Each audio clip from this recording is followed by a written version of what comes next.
Hello, everybody. Happy Tuesday, May the 13th. It's Captain Marty here. Talk to you a little bit about all things fishing on the Outer Banks. Got some weather moved in right now, but we're in such a drought. Eastern North Carolina really needs the rain. But I'll tell you what is going on when I come back right after the break. Hey y'all, Captain Marty here to tell you that when my friends are in the market for a new boat engine or repair, I send them to the best, and that's at Ratcliffe Marine in Belhaven. Ratcliffe Marine is your official Suzuki outboard dealer. Suzuki motors are designed to get you on the water fast and get you back to the dock whenever you're ready. Ratcliffe Marine is also the largest repower center in North Carolina. So when you're in the market for a new motor or you need your Suzuki serviced, go to Ratcliffe Marine, 865 Highway 264 in Belhaven. Hi, I'm LB Daniels, and when you want great local seafood, you go to Fresh Catch Seafood in Wanchese. How do I know it's great? My daddy is one of the fishermen that brings it to the docks. At Fresh Catch Seafood, you will get local seafood right from their fish house. They are a family-owned business that knows the name of every fisherman that comes to their docks. Visit their social media pages to see the latest catches. My daddy would love to put his tuna on your dinner plate, so get it now from Fresh Catch Seafood in Wanchese. The fishing report did not change really much in the last 24 hours. Down in Hatteras, it was choppy, wind breezed up after they got their baits set out in the Gulf Stream, but they still had good blackfin tuna fishing. They had some dolphin in their catches, or mahi, and a lot of them were gaffers, which is great, and a mixed wahoo. That would have been for their offshore fleet. And then the guys fishing in closer to shore, and sometimes very close to shore, they're still catching a few king mackerel, but on some of the wrecks close to the beach, sheephead and puppy drum. Sheephead in the ocean report, any ocean report, is kind of a new thing. Not brand new, but normally we hear more about them back in the backcountry report, and we will again today when we get to that point. The Oregon Inlet fleet, good. I'll call it fair to good yellowfin tuna fishing on kites. And if you're new to my reports, you know that is a real deal. They fish with kites that are designed and made for going up on a breezy Outer Banks day in the Gulf Stream. And from that big fishing kite, they'll dangle one or two baits that skip across the water and look like flying fish. And some boats did pretty good catching yellowfin tuna on their kites today. There are all kinds of things that they use sometimes to lure a tuna in, including what we call a green stick. Some boats will occasionally use those. They actually drag an artificial, what is meant to look like a bird. It could be 3 or 4 feet long with wings on it. They run it off the top of this long pole on a line that goes back behind the boat. And then they fish their baits under it and in front of it. And to the fish down below, it's competition. It looks like a predator, like a big bird is chasing the bait, and that drives them crazy, and they go up and they go after that. So they had some yellowfin tuna. They had a pretty good catches of gaffer dolphin. Again, gaffers are the little bit larger mahi. They are a gaffer usually 10 pounds and up. I used to like my mate to gaff them, meaning reach over the side, use the hook on a pole. It's a hook on a rod, a gaff hook, and pull the fish into the box. The exceptionally good blue marlin fishing we had last couple of days in Hatteras and Oregon Inlet seemed to have dropped off a little bit. Bull Tolson caught 4 blue marlin day before yesterday, and a boat in Hatteras went 5 out of 7 on blue marlin. I did not get much of a report on blue marlin fishing in yesterday's report. That's not to say there might not have been 1 or 2 caught.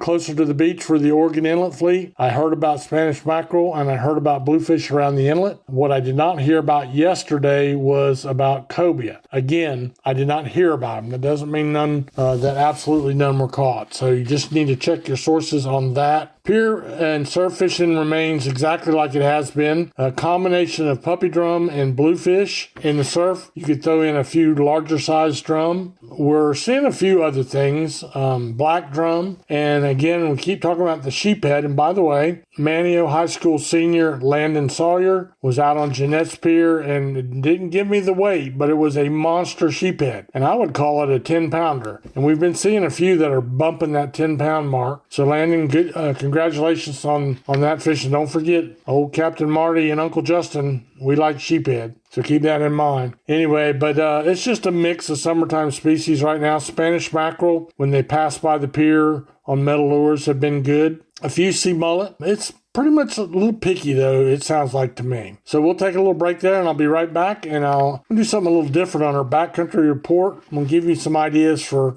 trout fishing, so stay right where you're at. Wave Runner Fishing Charters provides exceptional Outer Banks fishing trips for anglers of all experience levels. Captain Brian White's love for fishing began at age 6 and soon evolved into a lifelong passion. Located at Wanchese Marina, the Wave Runner specializes in offshore and nearshore fishing adventures, offering guests the excitement of pursuing a wide range of pelagic species. They have the best rates in town. Call today at 252-216-8350 or online at fishwaverunnerobx.com. So our backcountry is pretty much like the offshore and ocean reports is pretty much exactly the same. There are some speckled trout. There are some gray trout. There are sheephead, bluefish, and puppy drum. That's the bulk of what's in the sound. If you get up in the Albemarle or the Alligator River, the Albemarle Sound or the Alligator River, you might bump into some rockfish. But basically, that's what you're fishing for. So let's talk about those trout for a moment.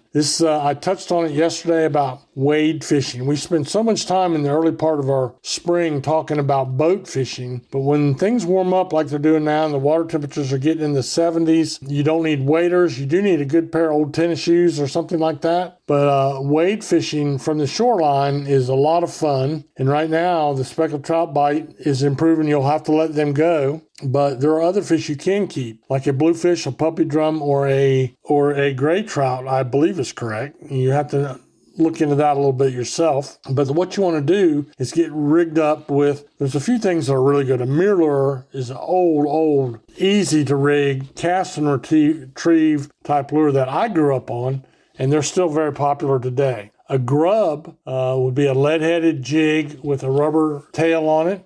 We used to call them back in the old days trout touts. You can cast them bare bones just like they are. Maybe a little piece of leader on there. And by the way, anytime you rig up for that kind of fishing, your leader needs to be made of fluorocarbon. But the pop and cork that we talked about yesterday is the way to go. And I'm just learning how to use one of those myself. But basically, it's a special cork, and your line slides through the cork, and then it goes down whatever your depth of water is, maybe 2 or 3 feet. And then on that, with a fluorocarbon leader, and then you put a jig head and a rubber tail on that. So what you do is you cast it, and the float will lay flat on the water, and as you jig your rod, it will bounce that, number one, it will bounce that lure up off the bottom and make it look like it's alive. But the noise that it makes, the popping noise, is a really a sure sign to predator type fish that something is going on. Something is popping in bait. So it's a double-edged sword. You know, it bounces your bait up and off the bottom, and it makes a little bit of noise as you retrieve it very slowly. And they are a lot of fun to use. And if you don't know how to